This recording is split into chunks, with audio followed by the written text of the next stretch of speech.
کیا فائدہ ہے ایسی شادی کا جس میں وہ دن رات بس بیٹھ کر اس کا انتظار کرتی رہے، اس کے لیے اپنا خون جلاتی رہے، اور وہ ظالم باہر عورتوں کے ساتھ رنگ رنگلیاں بنانے میں مصروف ہے۔ وہ اپنے بچے کی ماں بننے کا حق بھی نہیں دینا چاہتا، تو پھر کیا مطلب رہ گیا اس بے معنی شادی کا؟ Welcome to our channel novels by Hasan Kanwal. السلام علیکم لسنر، جیسا کہ آپ سب جانتے ہیں کہ میں لائبہ سمیر ہوں اور میں حاضر ہوتی ہوں ہمیشہ آپ کے لیے حسن کنول کے ناولس لے کر۔ تو یار آج میں آئی ہوں آپ لوگوں کے لیے حسن کنول کا ایک نیو ناول، واو، دھڑکتے دل کی ایپیسوڈ لے کر، first episode. I don't know what یہ شارٹ ناول ہے یا بڑا ناول ہے، کیونکہ ابھی میری اس متعلق رائٹر سے بات نہیں ہوئی ہے، اور یہ ناول کیا ہے، اس کا ٹاپک کیا ہے، مجھے بھی نہیں پتہ ہے، نہ میں نے پڑھا ہے ابھی تک۔ تو آئیے دیکھتے ہیں کیسا ناول ہے، کیا ہے اس ناول میں، مزیدار ہے یا نہیں ہے۔ آئی ہوپ مزیدار ہی ہوگا، کیونکہ حسن کنول کا ہر ناول بہت ہی اچھا ہوتا ہے۔ دیکھتے ہیں صرف مزیدار ہے یا چٹپٹا بھی ہے، تو دیکھتے ہیں کیسا ہے۔ تو آپ لوگ بھی دل تھام کے بیٹھیے اور پلیز بتائیے گا ضرور آپ لوگ بھی، آپ لوگوں کو کیسا لگا، اچھا لگا، چٹپٹا لگا، مزیدار لگا، کیسا لگا، کمنٹس میں لازمی بتائیے گا، ٹھیک ہے۔ وہ ہسپتال میں تھی، باہر تیز بارش ہو رہی تھی۔ بارش کے سبب روڈ پر پانی جمع ہو گیا تھا، جس کی وجہ سے ایک بائک روڈ پر پھسلی۔ اس پر سوار دو نوجوان روڈ پر گرے پڑے تھے، کیونکہ یہ حادثہ اچانک ہوا تھا، اس لیے ان کے پیچھے آتی تیز رفتار کار کا بروقت بریک نہ لگ سکا۔ لیکن ان لڑکوں کو اپنے ٹائر کے نیچے آنے سے بچانے کے لیے اس نے گاڑی کا ہینڈل پوری طاقت سے موڑا، جس کے سبب تیز رفتار چلتی ہوئی گاڑی روڈ پر گھوم گئی اور پیچھے آتی گاڑی سے جا ٹکرائی۔ ٹکراؤ کے نتیجے میں اس کی گاڑی کا بونٹ کھل گیا تھا، مگر شکر اس بات کا تھا کہ وہ سلامت تھی۔ بس ہاتھ کی کونی گاڑی گھماتے وقت ڈور سے ٹکرا گئی تھی، جس کی وجہ سے اس کی کونی سے خون نکلنے لگا تھا۔ سامنے والی گاڑی میں مشہور ایکٹریس انا ایوان زادہ تھی، جس کے سر پر چوٹ آئی تھی اور وہ اسی وقت بے ہوش ہو گئی تھی۔ فوراً ہی ایمبولینس میں بیٹھ کر وہ ہسپتال آ گئی تھی۔ اس کی کونی پر جو چوٹ لگی تھی، اس کے سبب اس کا ہارٹ ٹھیک طرح کام نہیں کر رہا تھا۔ آپ اپنے کسی گھر کے ممبر کو بلا لیں میم، نرس کے کہنے پر وہ مسکرا دی۔ نہیں ٹھیک ہے، وہ بھی کسی مسکان چہرے پر سجائے بولی۔ کونی پر پٹی بندھوا کر اس نے اپنی آستین واپس نیچے کی، جس کے سبب اس کی پٹی چھپ گئی تھی۔ وہ باہر نکلی تو دو نرسوں کو باتیں کرتے سن اس کے قدم از خود رکے۔ ارے تمہیں پتہ ہے ہسپتال کے روم نمبر 5 میں مشہور ایکٹریس انا ایوان زادہ آئی ہوئی ہے، اس کے سر پر چوٹ آئی ہے، مگر پتہ ہے مسالے دار نیوز کیا ہے، اس کے ساتھ مشہور بزنس مین وقاص عباسی بھی آیا ہوا ہے۔ واقعی؟ تو کیا جو خبریں ان کے افیئر کی چل رہی ہیں وہ سچ ہیں؟ دوسری نرس فوراً ہی مارے تجسس کے پوچھنے لگی۔ کرن کا دل ان کی باتیں سن ڈوبنے لگا تھا۔ سچ ہی ہوں گی، پتہ ہے وہ پریگننٹ بھی ہے، ڈاکٹر نے میرے سامنے اسے مبارکباد دی ہے۔ نہ کر یار، واقعی وہ تو کنواری ہے نا، بن شادی کے بچہ، اللہ توبہ اللہ توبہ۔ دوسری نرس کا اس مسالے دار نیوز پر منہ حیرت سے کھل گیا تھا۔ اتنا سننے کے بعد کرن کو اپنے پیروں سے جان نکلتی محسوس ہوئی۔ ارے یہ ایکٹریسز ایسی ہی ہوتی ہیں، پیسے کے لیے کسی کے ساتھ سو بھی سکتی ہیں۔ پھر وہ تو اتنا بڑا بزنس مین وقاص عباسی ہے، پھنسا لیا ہوگا اسے۔ وہ نرسیں اپنی باتوں میں مگن تھیں، کرن کا ضبط جواب دے گیا۔ وہ مزید نہیں سن سکتی تھیں۔ وہ تیزی سے وہاں سے گزرنے لگی کہ اچانک نگاہ روم نمبر 5 کے باہر کھڑے اس ہینڈسم نوجوان پر گئی اور آنکھیں شاکڈ سے بڑی ہوئیں۔ وہ نرسیں جھوٹ نہیں بول رہی تھیں، وقاص عباسی واقعی وہاں موجود تھا۔ اس نے اپنا سیل پرس سے نکال کر اسے کال کی۔ وہ سامنے ہی کھڑا اپنی پیشانی مسل رہا تھا۔ کیا کام ہے؟ ہر بار کی طرح نہایت جھنجھلایا ہوا لہجہ۔ کہاں ہو تم اس وقت؟ بہت مشکل تھا اس لمحے اپنے آواز کو نارمل رکھنا۔ کیا مطلب کہاں ہوں؟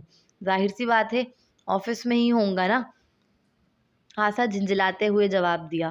تمہارا آفس ہسپتال میں بھی کھل گیا ہے کیا؟ نہایت چپتے ہوئے لہجے میں طنزیہ استفسار کیا۔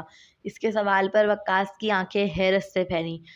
اس نے ادھر ادھر نظر کی، وہ اسے نہیں دیکھ سکتا تھا کیونکہ وہ سائڈ دیوار سے چپک کر کھڑی ہو گئی تھی۔ میری جاسوسی کر رہی ہو کیا؟ ضرورت ہے کرنے کی؟ چپتا ہوا پھر ایک سوال کیا۔ تمہیں کوئی کام ہے تو بولو، ورنہ میں کال کاٹ رہا ہوں، سرد مہری سے کہا۔ نہیں، بھلا ایک بیوی کو شوہر سے کیا کام ہو سکتا ہے جو وہ اسے کال کرے؟ پھر ایک چپتا ہوا تیر مقابل کے نام کیا۔ جس پر مقابل نے جھنجھلاتے ہوئے کال منقطع کر دی اور اسی کے سامنے دوبارہ کمرے میں داخل ہو گیا۔ یہ منظر اس کے دل پر شدید بھاری تھا، اس قدر بھاری کہ اسے اپنا آپ بکھرتا محسوس ہوا۔ 1 سال ہو گیا تھا اس کی شادی کو، مگر وقاص عباسی آج بھی اپنی محبوبہ کے ساتھ تھا۔ یہ بات اسے توڑ چکی تھی۔ وہ دھوکہ دے رہا تھا، اسے چیٹ کر رہا تھا، وہ بھی کتنے دھڑلے سے۔ اگر نیوز چلتی تھی ان کے افیئر کی، مگر نہ جانے کون سا وہم تھا جس میں وہ 1 سال سے جی رہی تھی۔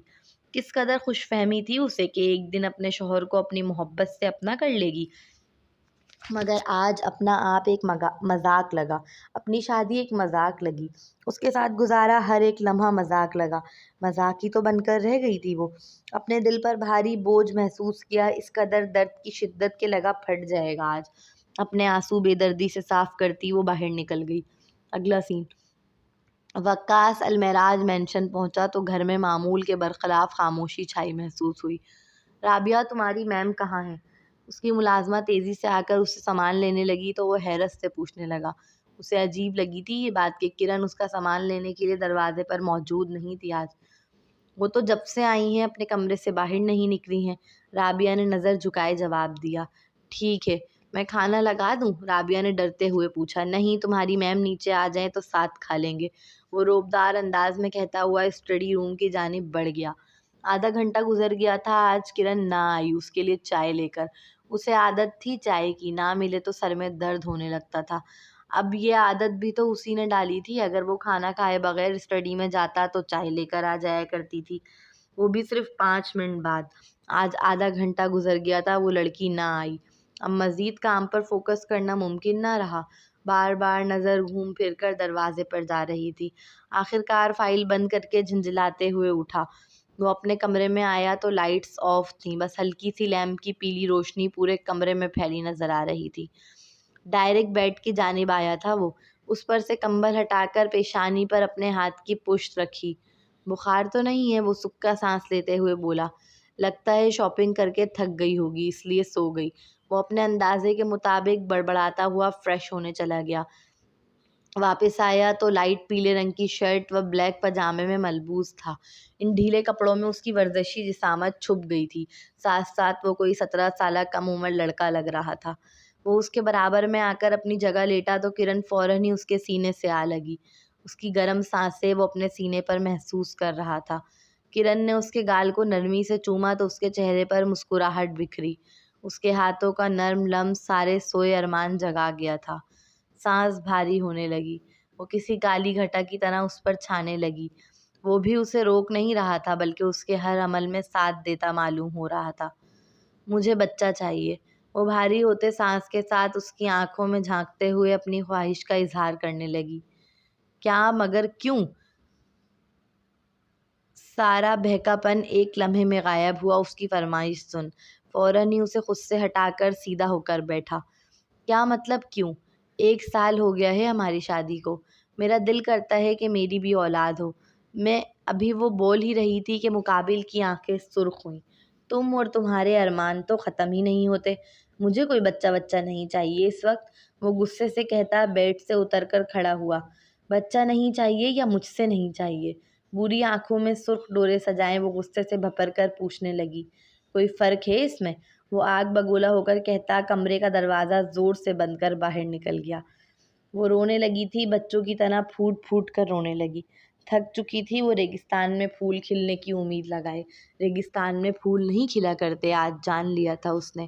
کیا فائدہ ایسی شادی کا جس میں وہ دن رات بس بیٹھ کر اس کا انتظار کرتی رہے، اس کے لیے اپنا خون جلاتی رہے، اور وہ ظالم باہر عورتوں کے ساتھ رنگ رنگیلیاں منانے میں مصروف ہے۔ وہ اپنے بچے کی ماں بننے کا حق بھی نہیں دینا چاہتا، تو پھر کیا مطلب رہ گیا تھا اس بے معنی شادی کا؟ اگلا سین، صبح وقاص ناشتے کی ٹیبل پر پہنچا تو کرن کہیں نظر نہیں آ رہی تھی۔ رابعہ، وہ دانت پیستے ہوئے تیزی سے آواز دینے لگا۔ سوری سر، آئندہ ناشتہ لیٹ نہیں ہوگا، وہ آج میم نہیں تھی تو مشکل ہو رہی تھی تھوڑی مجھے اکیلے بنانے میں، وہ ڈرے سہمے لہجے میں اس کے آگے ناشتہ لگاتے ہوئے بولی۔ اور کہاں ہے تمہاری میم؟ وہ خاصا برہمی سے پوچھنے لگا۔ وہ وقت کا بڑا پابند تھا، 1 منٹ کی دیری بھی اسے برداشت نہیں تھی، اور یہ بات کرن بخوبی جانتی تھی۔ ان کے درمیان چھوٹے موٹے لڑائی جھگڑے عام بات تھی، مگر ان لڑائیوں کا اثر کبھی اس کے کام پر نہیں پڑا۔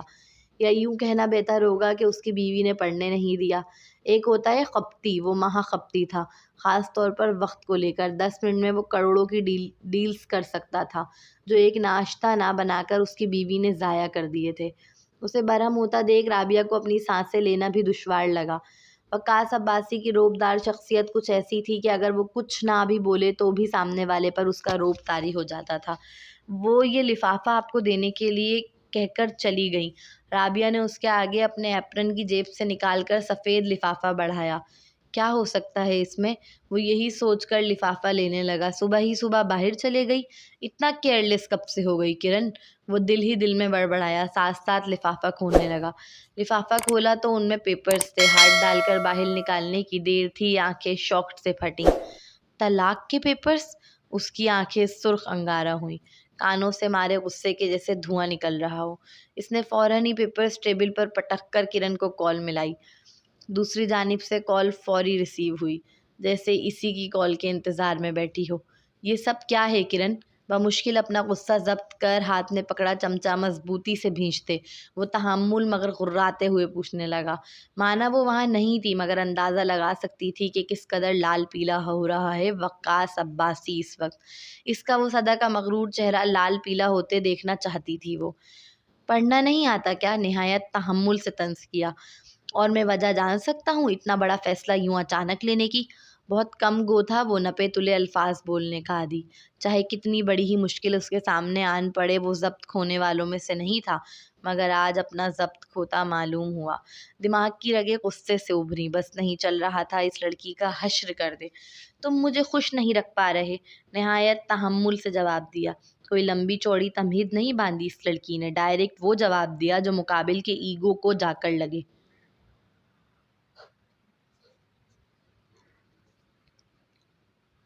ایک عورت صرف اپنے شوہر کو یہ کہہ کر چھوڑے کہ وہ اسے خوش نہیں رکھ پا رہا، خاص طور پر وقاص عباسی جیسے امیر زادے کو، تو یقیناً یہ اس کے ایگو کو شدید ٹھیس پہنچانے کے مترادف ہے۔ اسے اپنے کانوں پر یقین نہ آیا۔ سوری؟ وہ ناسمجھی سے گردن کو ہلکا ٹیڑھا کر بے یقینی سے دانت پیستے پیپرز پر سائن کرو اور آزاد کرو مجھے، خاصا جتاتے ہوئے آخری جملہ ادا کیا۔ بہت مضبوط کیا تھا خود کو یہ جملہ ادا کرنے کے لیے۔ What the? ابھی وقاص مزید کوئی بات کرتا کہ کال ڈسکنیکٹ کر دی کرن نے۔ میری بلی مجھی کو میاؤں؟ وہ دانت پیستے ہوئے کہہ کر سیل کو مٹھی میں بھینچنے لگا۔ ہو تو ایپیسوڈ مجھے تو کافی اچھی لگی، کافی مزیدار سی لگی، اور ناول بھی کافی اچھا لگا ہے، کافی مزیدار ناول لگ رہا ہے، آگے جا کے پتہ چلنے والا ہے کتنا مزیدار ہے۔ خیر مجھے تو اچھا لگا، تو میں اپنے ریویو ضرور دوں گی کہ ایچ کے آپ کا یہ ناول بھی مجھے بہت اچھا لگا ہے، اسٹارٹنگ بہت اچھی ہے، تو انشاءاللہ آگے بھی بہت اچھا ہوگا، اور آئی ہوپ سو آپ لوگوں کو بھی اچھا لگا ہوگا۔ اگر آپ لوگوں کو اچھا لگے تو کمنٹس میں اپنا ریویو ضرور دیجیے گا۔ چینل کو سبسکرائب نہیں کیا ہے تو پلیز چینل کو سبسکرائب کر دیجیے گا، دعاؤں میں یاد رکھیے گا۔ ملتے ہیں انشاءاللہ وفائی آر کی ایپیسوڈ کے ساتھ۔